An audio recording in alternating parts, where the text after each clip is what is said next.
Le të flasim pak për situatën brenda Partisë Demokratike, Anesti, ku i referojmë pikërisht deklaratës ditën e djeshme gjatë protestës të zotit Saliani, i cili tha nuk më largon dot njeri nga Partia Demokratike. Dhe në fakt qarkullon tashmë një foto për një largim të tij pikërisht nga grupi WhatsApp-it të kryesisë Partisë Demokratike. Sa i vërtet është ky fakt dhe kemi një largim zyrtar tashmë të Salianit nga Partia Demokratike?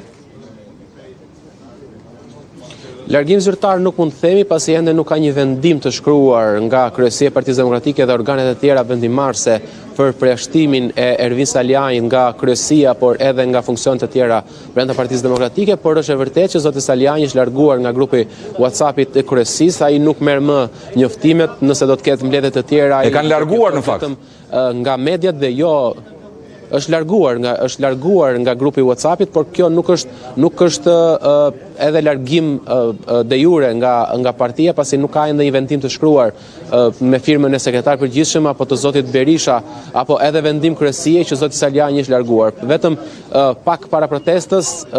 një nga anëtarët e kryesisë, Jola Hysaj, në aty CNN ka pohuar se nuk është larguar, nuk ka vendim kryesie për largimin e Salianit, por do të shohim gjatë ditës së sotme nëse do të ketë një vendimarrje të dytë nga sekretari i përgjithshëm që largimin nga grupi WhatsApp-it ta bëjë edhe de jure duke larguar përfundimisht nga kryesia, pasi tashmë dhe zoti Berisha por dhe Flamur Noka kanë deklaruar disa herë që Ervin Saliani është vetë përjashtuar pas takimit që ka bërë në Elbasan, duke akuzuar atë se është takuar me Suel Çelën dhe ka qenë Suel Çela organizatori i takimit të Ervin Saliani në Elbasan. Qartë, ditën e sotme, më saktësisht besoj se ka 10 minuta që ka filluar Komisioni Etikës, ku Partia Socialiste kërkon pikërisht përjashtimin në mos gaboj të 29 deputetëve të Partisë Demokratike pas kaosit në seancën e fundit të kuvendit. Pyetja ime është sa rrezikojnë dhe kush rrezikon në fakt më shumë pikërisht nga deputetët e Partisë Demokratike? Çfarë pritet ndodh?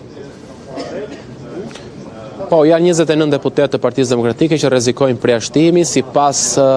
shkresës së firmosur nga 34 deputetë të Partisë Socialiste që kërkojnë mbledhjen e sekretarit etikës dhe përjashtimin e deputetëve, rrezikojnë të përjashtojnë me 60 ditë Belind Këlliçi, Fidel Kreka, Albana Vokshi, Ledina Alolli dhe Denis Avata. Po ashtu, me 60 ditë kërkohet përjashtohet edhe Klevis Balliu dhe Flamur Noka, pasi sipas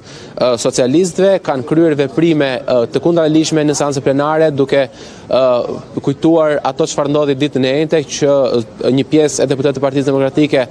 zun vendet e kabinetit qeveritar, më pas ndezën dhe flakadan, ku kemi parë Belind Këlliçin dhe Fidel Krekën që kanë mbajtur flakadanën në duar. Po ashtu ka pasur dhe përplasje me Gardën e Republikës dhe kanë tentuar edhe disa herë të tjera që të shkojnë dhe të zënë dhe vendin e Niko Pereshit, duke mos lejuar zhvillimin normal të seancës. Por nuk janë vetëm këta deputetë që kërkojnë që sipas socialistëve duhet përjashtohen, por kërkohet përjashtim me 30 ditë edhe për deputeten Elda Hoti, nga ana tjetër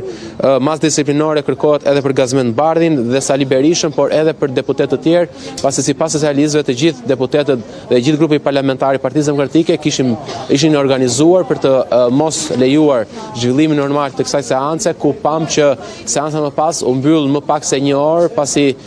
deputeti i Partisë Socialiste dhe kryetari i grupit parlamentar Taulan Balla kërkoi që mos kishte më diskutime, por të kalojë direkt në votim, dhe socialistët votuan këtë propozim të tij, më pas të gjitha projektvendimet dhe projektligjet u votuan në pak minuta dhe seanca u mbyll, siç ka ndodhur dhe gjatë vitit të kaluar, ku kemi parë disa herë që